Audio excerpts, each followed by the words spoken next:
구약성경 사무엘상 2장 사무엘상 2장 12절에서 26절까지 구약성경이고요. 사무엘상 2장 12절에서 26절까지 제가 한 절, 여러분들이 한 절 교대를 드리겠습니다. 사무엘상 2장 12절에서 26절까지 제가 먼저 읽습니다. 엘리의 아들들은 행실이 나빠 여호와를 알지 못하더라. 그 제사장들의 자신에게 행하는 간섭을 들어가니 어떤 사람이 제사를 드리고 그 무게를 삼을 때에 제사장의 사람이 손에 새 갈고리를 가져와서 그것으로 냄비에나 솥에나 큰 솥에나 가마에 찔러 넣어 갈고리에 걸려 나오는 것은 제사장이 자기 것으로 가지되 실로에서 그곳에 온 모든 이스라엘 사람에게 이같이 할 뿐 아니라 기름을 끓이는 저에도 제사장의 사람이 와서 제사장에게 이르기를 제사장이 들고 그 고기를 내라 그가 내게 생고기를 얻었지 아니하고 그 사람이 이르기를 반드시 먼저 기름을 태운 후에 내 마음에 원하는 대로 가지라 하면 그가 말하기를 아니라 지금 내게 내라 그렇지 아니하면 내가 억지로 빼앗으리라 하였으니 이 소리를 제가 여호와 앞에 심히 그는 그들이 여호와의 제사장들이었나이다. 사무엘은 어렸을 때에 세마포 에봇을 입고 여호와 앞에서 섬겼더라. 그의 어머니가 그에게 제사를 드려 그의 남편과 함께 올라갈 때마다 작은 그릇을 지어다가 그에게 주었더니 엘리가 애가 나와 그의 아내에게 축복하여 이르되 여호와께서 이 여인으로 말미암아 내게 다른 후사를 주사 이가 여호와께 간구하여 얻어 바친 아들을 대신하게 하시기를 원하노라 하였더니 그들이 자기 집으로 돌아가매 여호와께서 하나님을 여보시사 그로 하여금 능히시나요 새 아들과 같은 살게 하시고 아이 사무엘을 여호와 앞에서 찬양하라. 엘리가 매우 늙었더니 그의 아들들이 온 이스라엘에게 행한 모든 일과 회막문에서 수종드는 여인들과 동침하였음을 듣고 그들에게 이르되 너희가 어찌하여 이렇게 하느냐 내가 너희에게 이 모든 백성에게 썼으므로 내 아들들아 그리하지 말라 내게 들리는 소문이 좋지 아니하니라 너희가 여호와의 백성으로 범죄하게 하는도다.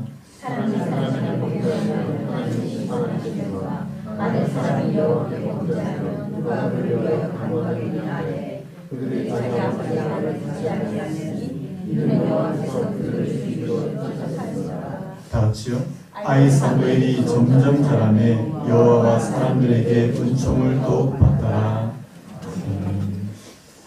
광고 말씀을 잠시 드리겠습니다. 내일 이제 저희 특세 마지막 날인데요.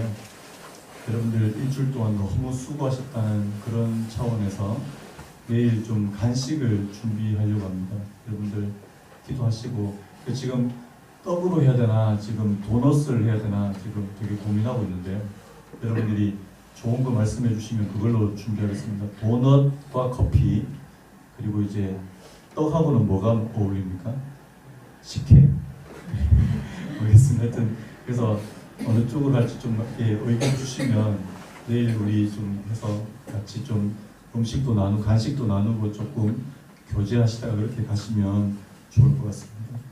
아까 너무 분위기가 이렇게 숙연해가지고 제가 이런 광고하면 이렇게 좀 그러실 것 같아서 지금 광고를 줄이는데요.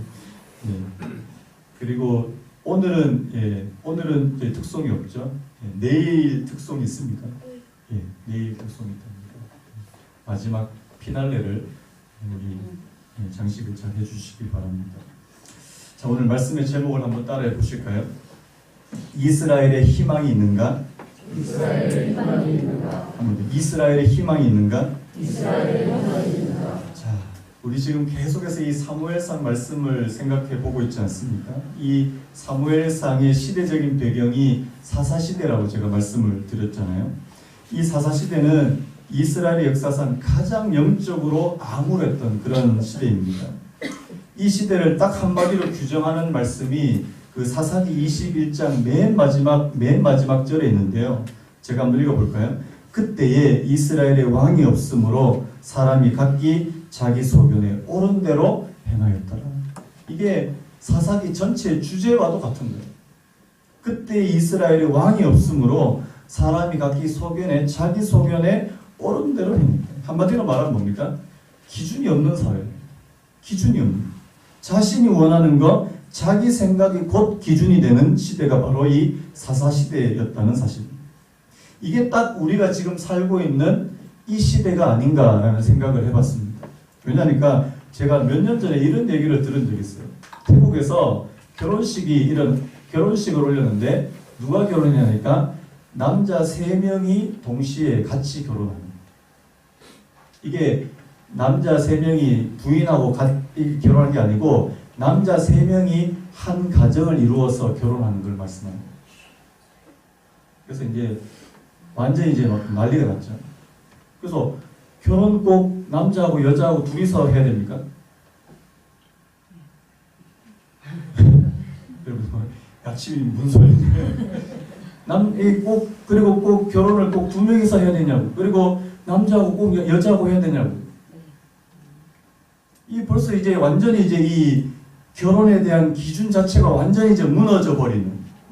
요즘 한국에서요, 개인적인 성적인 취향을 인정해 줘야 된다. 뭐 이런 분위기 아닙니까? 그래서 그렇게 인정해 주면 이 사람은 생각이 굉장히 열려 있고 깨어 있고 굉장히 세련되어 있다 이렇게 생각하고요.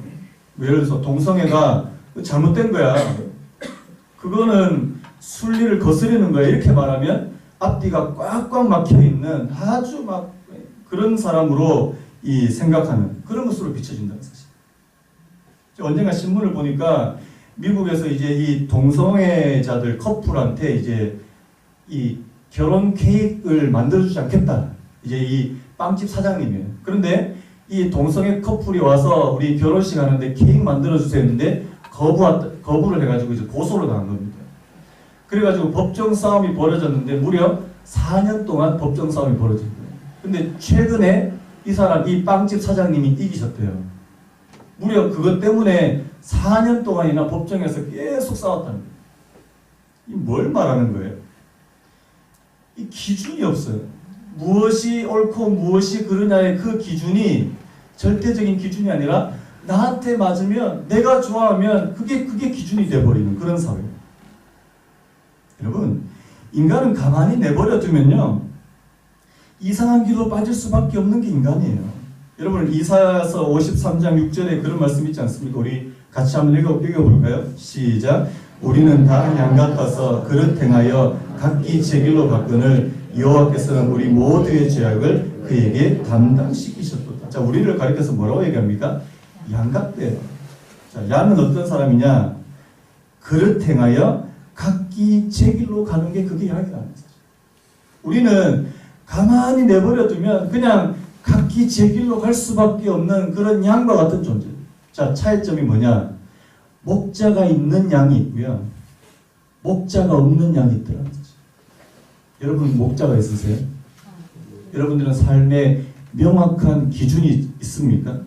우리 하나님을 믿는 저희들에게 있어서 우리 삶에 명확한 기준이 되는 게 뭡니까? 하나님의 말씀 아니에요? 우리가 하나님의 말씀을 따라가는 것, 다른 말로 하나님을 따라가는 것을 우리의 삶의 기준으로 삼는 것, 이게 믿음 생활, 신앙 생활 아닙니까? 그래서 여러분, 정말 목자를 따라가시는 양이 되시기를 예수님의 이름으로 축원합니다. 그런데요, 문제가 뭐예요? 오늘 말씀에 보니까, 오늘 이 본문에 보니까 하나님의 백성이라고 자처하는 이스라엘 백성들에게 이 하나님의 말씀이 삶의 기준이 되지 못한다는 사실. 이 사실이 너무 뼈아프다는 사실입니다. 여러분, 오늘 본문을 보면 정말 오늘 제가 제목에 담은 것처럼요, 이스라엘에 정말 희망이 있습니까? 진짜 이스라엘에 희망이 있을까 싶을 정도로 너무나도 좀 암울한 그런 모습을 볼 수 있는데요. 자, 오늘 본문에 두 종류의 아들들이 나오잖아요. 두 종류의 아들들. 하나는 누구 아들이에요? 엘리의 아들 나오고요. 또 한편으로는요, 한나의 아들이 나옵니다. 이 너무나도 대조적인 두 종류의 아들이 나옵니다. 여러분, 그 당시에 최고의 영적인 지도자가 누구라고 말씀드렸습니까? 엘리 제사장이잖아요. 그 엘리 제사장의 두 아들이 오늘 말씀해 보니까 어떤 사람이에요? 완전히 이제 하나님을 알지 못하는 그런 사람이라는 사실. 그에 비해서 정말 무명의 여인, 이 무명이 정말 이름 없는 그런 한나가 하나님 앞에 정말 기도해서 구했던 그 아들이 누굽니까? 사무엘이잖아요. 그런데요, 이 두 사람이 가는 길이 너무나도 다르다는 사실. 여러분, 저는 여기서 한번 오늘 말씀을 보면서 이 자녀들의 신앙에 있어서 이 부모의 영향력, 왠지 아시죠? 왜 오늘 이 엘리의 아들들이 누구를 보고 자랐겠습니까? 자기 아버지를 보고 자랐을 거 아니에요.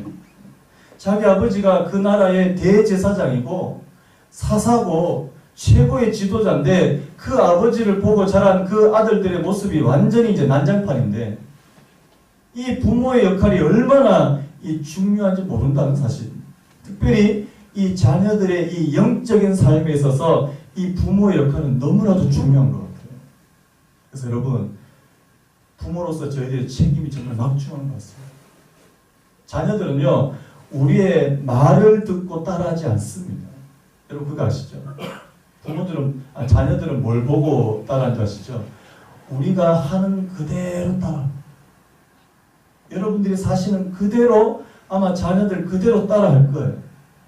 그래서 우리가 이 두려운 거 아닙니까? 하나님 앞에서 내가 바르게 살지 못하면 그 영향력이 그대로 우리 자녀들에게 미치니까요. 여러분 오늘 엘리의 두 아들의 모습을 한번 보세요. 자, 우리 12절 말씀 같이 한번 읽어볼까요? 시작. 엘리의 아들들은 행실이 나빠 여호와를 알지 못하더라. 이 행실이 나빠 이거를 원어로 보니까 쓸모없는, 가치 없는 이런 뜻입니다. 여러분 왜 엘리의 아들들이 가치 없는 존재가 되어버렸을까요? 쓸모없는 존재가 되어버렸을까요? 그 뒤에 여호와를 알지 못한다. 여러분 제가 저번에도 말씀드렸어요. 이 여호와를 알지 못한다는 게 그냥 단순히 뭐 제사법, 율법을 모른다는 그런 의미가 아니잖아요. 어떤 의미예요? 하나님을 만난 적이 없어요. 살아계신 하나님을 경험해 본 적이 한 번도 없어요. 여러분 하나님 경험하셨습니까? 아멘입니까? 만약에 나는 이때까지 살아계신 하나님을 경험해 본 적이 없는데요? 그러면 정말 부하시라고. 정말 부하세요. 제가 고등학교 2학년 때 제 친구가 한참 중간고사 준비를 하고 있는데 저보고 찬양 집회를 가자. 나 안 간다고. 근데 이번에 정말 좋은 찬양팀이 왔는데 찬양 집회를 가자고 저를 엄청 꼬셨습니다. 그래서 너를 보고 간다 해서 갔는데 저 혼자 은혜를 다 받은 거예요. 그때 저는 태어나서 하나님께서 내 안에서 역사하시는 것을 처음 경험해봤습니다. 고등학교 2학년 때. 막 알지도 못하면서 막 눈에서 막 눈물이 흐르는데 그 집회가 한 3시간 이상 했거든요. 3시간 내내 울음이 그치지 않는. 그래서 내가 왜 울고 있지? 그걸 모를 정도로 막 이렇게 쏟아지는. 그래서 이때까지 내가 하나님께서 살아계시다는 사실을 몰랐구나. 제가 그 전까지 뭐 중등부, 제가 교회 생활 정말 열심히 했거든요. 그렇게 안 보이시죠? 저 중등부 때 회장했거든요. 별로 인정 안 하시는데. 저 고등부 때도 회장했어요. 저 그때 고등부가 100명이었습니다. 100명. 에이, 안 보여, 안 와. 이러면서. 되게 열심히, 저 나름대로는 굉장히 이제 모범적인 신앙생활을 한다고 그렇게 열심히 했어요. 성가대도 하고요. 성경 공부도 하고요. 열심히 했어요. 그런데 정말 살아계신 하나님을 경험해 본 것은 고등학교 2학년 때 그때가 처음이었다는 사실이에요. 여러분, 우리 아이들, 그리고 여러분들 가운데 정말 살아계신 하나님이 지금도 내 안에서 역사하고 있다는 사실을 경험해 본 적이 없다면 정말 하나님의 은혜를 구하세요.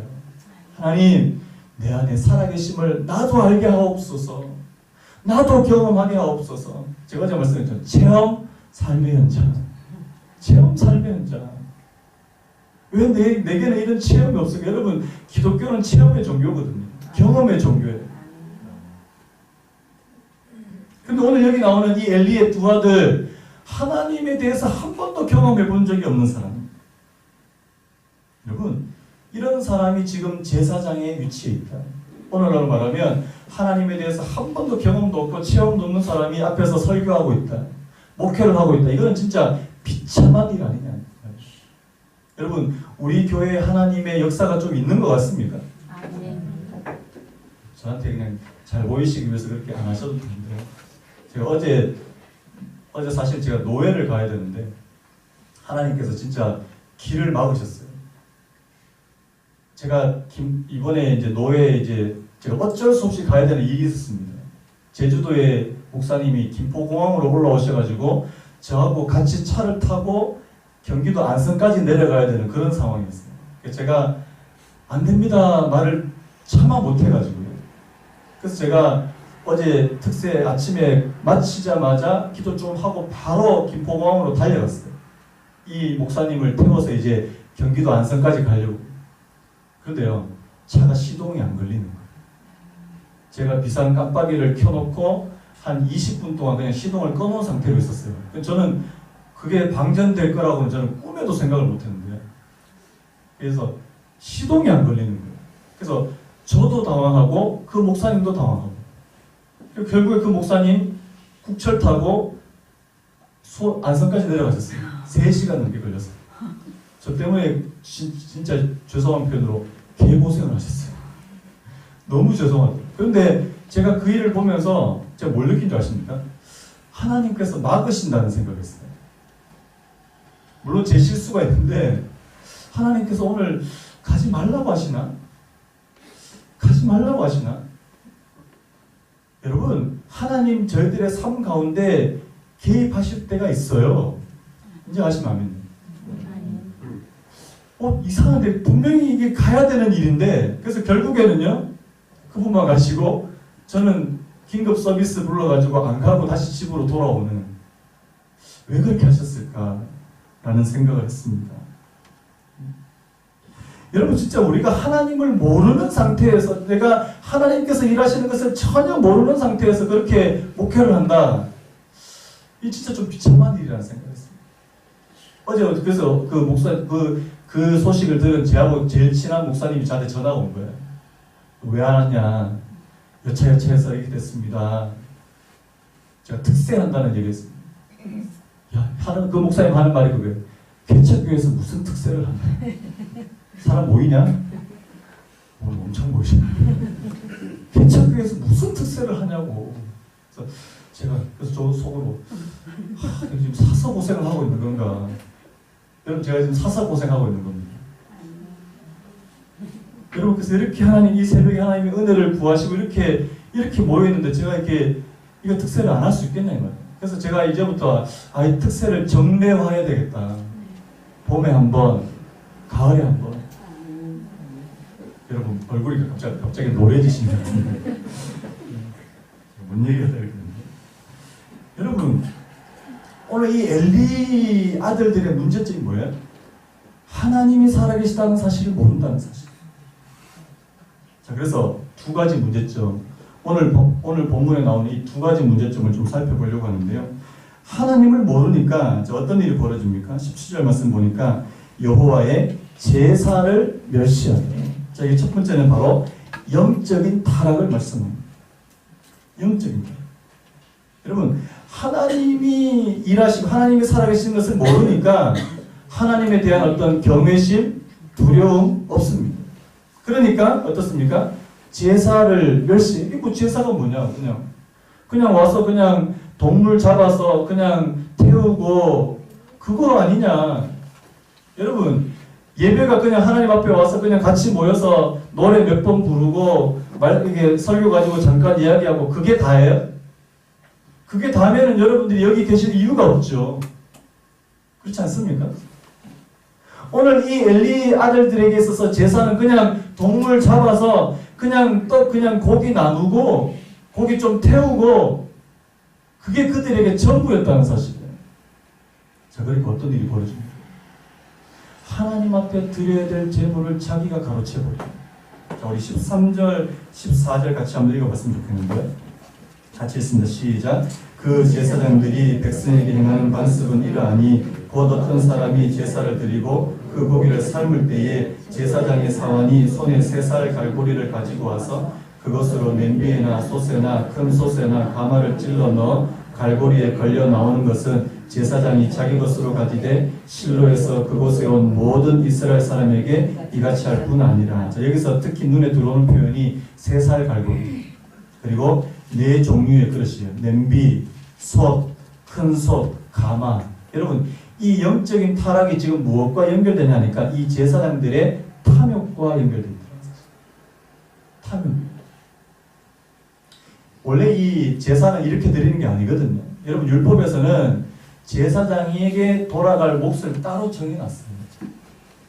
어떤 짐승을 잡으면, 동물을 잡으면 이 넓적다리 부분하고 가슴 부분은 제사장의 몫이다 하고 따로 이 배분이 되어 있습니다. 근데 오늘 여기 나오는 이 엘리의 아들들의 이 관습, 이 행동은 뭐냐니까 이걸로 안 된다는 거예요. 그래서 갈고리를 가져다가 이제 고기를 삶을 때 그냥 걸리는 대로 내가 다 하겠다는 거예요. 여러분 만약에 제가 자, 저 또 심각한 게 15절 16절이에요. 자, 기름을 태우기도 전에 제사장의 사환이 와서 제사 드리는 사람에게 이르기를 제사장에게 구워드릴 고기를 내라. 그가 내게 삶은 고기를 원하지 아니하고 날 것을 원하신다 하다가 그 사람이 이르기를 반드시 먼저 기름을 태운 후에 내 마음에 원하는 대로 가지라면 그가 말하기를 아니라 지금 내게 내라. 그렇지 아니하면 내가 억지로 빼앗으리. 이게 무슨 말이에요? 하나님 앞에 온전히 제물을 드리기도 전에 고기를 내가 갖겠다. 이거는 명백한 도둑질이에요. 하나님의 것을 도둑질하는 거예요. 그런데 여기에 대해서 아무런 양심의 가책이 없었다는 사실. 여러분 만약에 오늘 우리 식으로 이야기하면 그거예요. 여러분들이 하나님 앞에 드리기 위해서 헌금 봉투에다 헌금을 탁 준비해서 이렇게 다 올려놨는데 제가 봉헌하기도 전에 봉투 이렇게 열어보는 많이 들어왔네. 신사한 땅이 있네. 그러면서 막 살려보다가 배짱도 이렇게 하기도 하고 이렇게 똑같은 거예요. 만약 여러분들이 그런 저의 모습을 봤다. 그럼 당장 옮기셔야죠. 만약에 교회 옮길 때가 됐다. 이 교회는 이제 문을 닫을 것이다. 진짜 그런 데는 문을 닫아야 되잖아요. 지금은 이제 다른 곳으로 이사 가셨는데 저희 교회에서 같이 신앙생활 한 1년 같이 했던 우리 노 부부 집사님이 계셨어요. 이분들이 이제 원래 저기 지방 부산 쪽에서 신앙생활을 하시다가 이 은퇴 목사님을 따라서 천안으로 이제 개척 목회하신다고 같이 따라오셨어요. 근데 갑자기 이 은퇴 목사님이 거기서 돌아가신 거예요. 그러니까 새로 젊은 목사님이 영입을 해왔는데 이 목사님이 행하는 이 행태가 가관인 게 절기연금, 추수감사, 맥주감사헌금 오면 이거는 다 목사님 보너스. 저는 이때까지 그거 처음 들어봤습니다. 여러분 절기연금 저한테 주시는 거예요? 감사합니다. 저도 생전에 그렇게 하시는 목사님이 있다는 걸 처음 들어봤어요. 저 굉장히 충격받았어요. 그래서 모든 절기연금은 다 목사님의 지갑으로. 그러니까 이 집사님이 마음이 너무 안 좋으니까 이제 가서 얘기를 하셨대요. 어렵게 얘기를 꺼내신 거예요. 그러니까 이 목사님이 하는 말이 원래 이렇게 하는 관행이라고. 원래 이렇게 하는 관행이에요. 제가 얼마 전에 또 신문 기사를 봤는데요. 우리 교단은 아니에요. 어느 교단의 총회장 목사님이 이 교회 허락을 받지도 않고 자기가 교회 사택이라는 게 있지 않습니까? 교회 사택을 허물고 거기에다가 빌라를 지으시고 월세를 받기 시작하시는 거예요. 한 달에 수백만 원의 월세를 받은 재테크의 달인이신 겁니다. 또 교회에서는 교회에서 또 사례비를 또 다 받으시고 또 여기서 또 수입을 다 받으시고. 저도 그럴까요? 저희는 어디 지을 것도 없기 때문에. 그래서 이 뭘까 도대체? 이 도대체 뭘까? 이 목회자의 탐욕. 제가 얼마 전에 성도님 한 분이 저를 이제 제가 신방을 가고 싶다 얘기를 하니까 저한테 무슨 얘기를 한 줄 아십니까? 신방을 받을 때 꼭 봉투를 준비해야 되는 게 아니냐고. 그래서 제가 무슨 봉투요? 그러니까 그 감사헌금 봉투 말고 또 봉투를 하나 더 준비해야 되는 게 아니냐고. 여러분 원래 준비해야 되는 겁니까? 그래서 그런 게 있어요? 제가 그래서 우리 교회는 그런 거 없는데요. 어디서 그런 걸 배우셨는지 모르겠어요. 여러분, 신방, 제가 지금 말씀드릴게요. 저희 교회는요, 신방, 결혼식 주례, 장례식 설교, 거기에 저에 대한 어떤 것도 하실 필요가 없어요. 왜? 제가 그걸 위해서 사례비를 받고 있으니까요. 맞습니까? 저만 기분 나쁩니까, 지금? 여러분들 되게 기분 나빠하시는 것 같은데. 그래서 이게 도대체 뭘까라는 생각을 계속 하게 됩니다. 왜 이렇게 됐을까? 처음부터 우리 목사님들이 그렇게 되지 않으셨을 텐데, 처음에 하나님의 교회를 세우려고 할 때는 정말 하나님의 교회를 위해서 자기가 모든 것을 다 드릴 수 있다는 그런 마음으로 시작하셨을 텐데, 나중에 왜 이렇게 되셨을까? 왜 이렇게 되셨을까? 오늘 우리 한국에 있는 교회들이 왜 이런 이 욕을 당해야 될까? 마음이 아픈 거예요. 여러분 어떠세요? 여러분들은 그러면 정말 하나님 앞에 하나님, 저희들이 하나님의 교회를 위해서 내가 이런 마음으로 하나님 신앙생활 했는데, 여러분들 지금 마음은 어떠셔요? 초심으로 돌아가고 계십니다. 그래서 요즘에 교회들, 그거는 교회 얘기도 꺼내지 말라고 그렇게 얘기하시는 분들이 너무 많습니다. 교회에서 상처받았다고 하시는 분들이 너무 많다는 사실. 물론 교회가 아직까지 부족하고 연약한 사람들 투성이라서 상처받을 수 있는데요. 정말 이런 모습들, 하나님의 말씀과는 너무나도 떨어진 이런 모습 때문에 상처를 받는다면 정말 그 교회에 희망이 있을까요? 이런 생각을 오늘 제가 하게 되는 겁니다. 그래서 이 탐욕으로 인한 이 영적인 타락, 하나님을 알지 못하니까 영적으로 타락하게 되고 이 예배가 무너져버린, 제사를 멸시해버린. 여러분, 예배는 하나님께 드리는 것인 줄로 믿습니다. 여러분, 오늘 저와 여러분들의 사이에 하나님께서 개입해 주지 않는 예배는 진정한 예배가 아닌 줄로 믿습니다. 오늘 저도 하나님을 바라보고 여러분도 하나님을 바라보는 그 시간이 바로 예배 시간이라는 사실. 여러분, 예배가 여러분에게 정말 소중하십니까? 여러분 정말 예배에 목숨 거세요? 예배 시간 잘 지키십니까? 정말 하나님, 내가 하나님과 약속한 시간이라고 생각하고 정말 그렇게 철저하게 지키세요? 어떤 교회 보니까 예배 딱 시작하고 딱 10분 지나니까 밖에 문을 걸어 잠궈버려요. 저는 그렇게 못합니다. 왜? 그 다음 주부터 저희가 안 나오실 거니까. 할 수가 없죠. 그래서 늦게라도 오시는 게 어디시냐고. 그래서 제가 제 스스로를 보면서 제가 우리 성도님들을 너무 그렇게 만드는 것이 아닌가라는 그런 생각이 드는 거예요. 진짜 이거 하나님 앞에 드리는 건데. 여러분, 예배는 하나님 앞에 드리는 건 줄 믿습니다. 정성을 다하셔야 돼요. 자, 이 첫 번째 영적인 타락. 그럼 두 번째는 성적인 타락입니다. 자, 우리 22절 같이 한번 읽어볼까요? 시작. 엘리가 매우 늙었더니 그의 아들들이 온 이스라엘에 행한 모든 일과 회막문에서 수종드는 여인들과 동침하였음을 듣고. 자, 영적인 타락이 찾아오니까 그 이어서 또 뭐가 찾아옵니까? 성적인 타락이 찾아옵니다. 이거는 거의 공식과도 같아요. 하나님과의 관계가 무너지면 반드시 성적인 타락이 찾아오더라고요. 문란해지기 시작합니다. 이거는 뭐 지도자고 직분 있는 사람이고 아무런 상관이 없더라고요. 오늘 여기 이 엘리의 아들들의 이 모습은요, 갈 때까지 간 겁니다. 자, 오늘 그들이 지금 어디에서 이런 일을 벌이고 있죠? 22절에 보니까 회막문에서라고 되어 있어요. 여러분, 이 회막문이 어느 곳인, 어떤 장소인지 아십니까? 예전에 그 출애굽기 29장에 보면요, 모세가 하나님의 얼굴을 보고 하나님을 대변하고 하나님을 만났던 장소가 바로 회막문이에요. 회막문 앞에서. 출애굽기 29장 42절에 이런 말씀이 있습니다. 우리 같이 한번 읽어볼까요? 시작. 이는 너희가 대대로 여호와 회막문에서 늘 드릴 번제라. 내가 거기서 너희와 만나고 내게 말하리라. 내가 거기서 너희와 만나고 내게 말하리라. 하나님을 만나는 곳이. 하나님의 임재가 있는 곳이에요. 지금 거기서 뭐하고 있단 말입니까? 이런 부끄러운 짓을 하고 있더라는 사실입니다. 여러분, 이게 얼마나 이게 하나님 앞에 악한 거고요. 그리고 영적으로는 완전히 죽어버린 그런 상태예요. 뭐 요즘에도 뭐 목회자의 성적인 문제 이런 것들 막 터지고 있지 않습니까?